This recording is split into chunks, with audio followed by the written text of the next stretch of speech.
Hi everyone, welcome. Thank you for being here and thank you for your support. I'm really late today as I had something else planned for this morning, but it was cancelled by the other party. I guess because number one, I'm South African, and number two, I seem to be stuck in my subscriber numbers.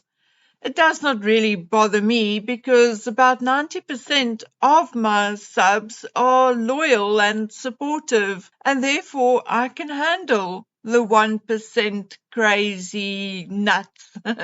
Anyway, because of my ADD, I had to now reset my mind and thought pattern and routine because I was ready and set up for the scheduled thing this morning, which then did not happen. So my brain got stuck on what's next? What shall we do today?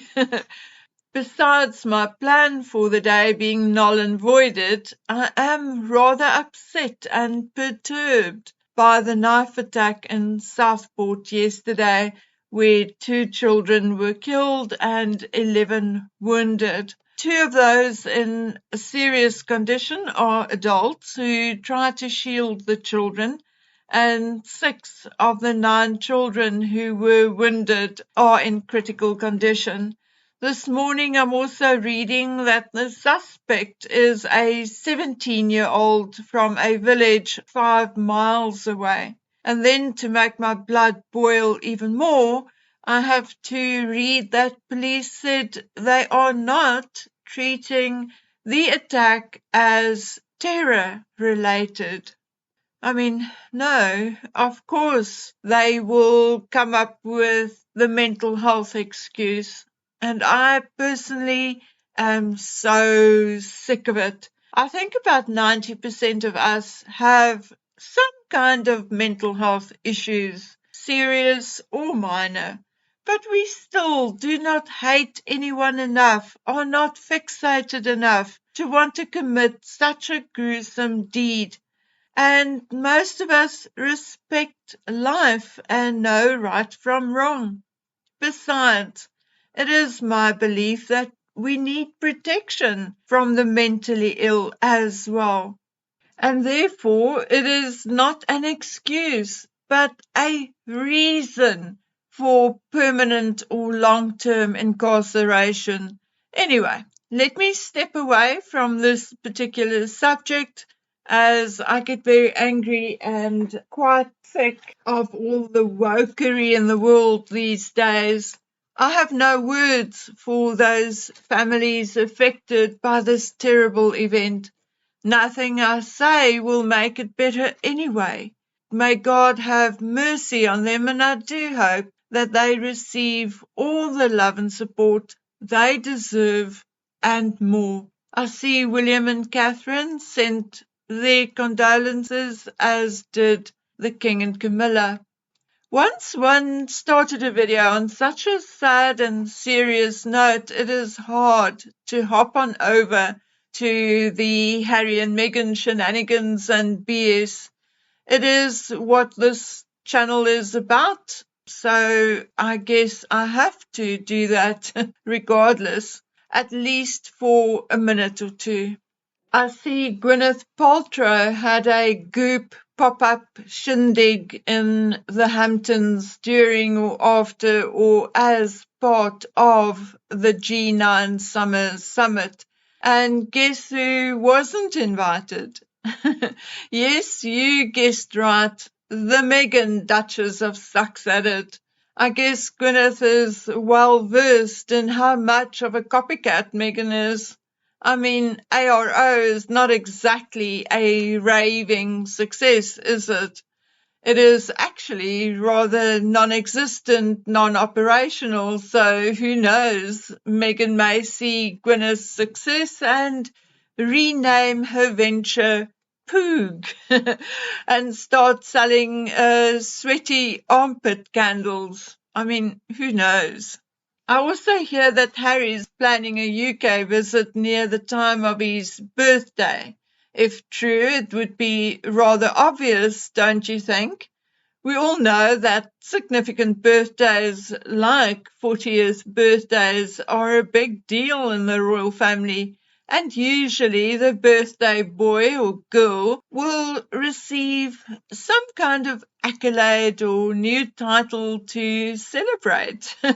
So is Harry hoping for something like that?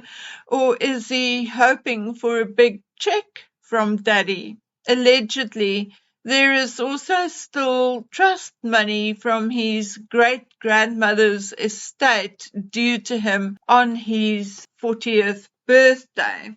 Now, if that is true, then Meghan must be licking her lips and salivating. No wonder she's double clawing Harry again. I also see that there is some backlash to the decision for the Invictus Games to be held in Birmingham in 2007. Something I didn't know is that Birmingham was declared bankrupt last year, and although the £26 million bid for Invictus was funded by the UK government, residents of Birmingham are adamant that the money could be better spent to fix potholes and restore other services. At the moment, it appears that cost cutting will mean that waste will only be collected every second week, streetlights will be dimmed, and that approximately 600 people may lose their jobs. Of course, people are also curious to know what kind of reception Harry will get and whether or not Meghan will join him in Birmingham. Based on what Harry said in his ITV interview and on the rumours making the rounds, I think she may very well not attend in 2007. But who knows, it's still nearly 3 years away, so a lot can change in that time. Did you guys hear about Diana's letters to Violet Collison, her parents' housekeeper, which is now going on auction? This is not the first lot of letters to be auctioned off, but it still makes me uncomfortable. These letters were private, and although none of this latest batch has any salacious content, it still feels odd to me to think that something as private as that is being sold to strangers. I also hate how certain lines from certain letters are highlighted in the media, analysed and given interpretations which may or may not even be true.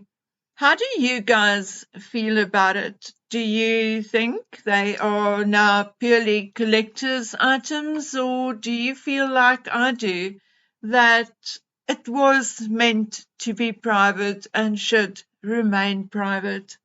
Well, whatever you think or feel, please let me know in the comments section below.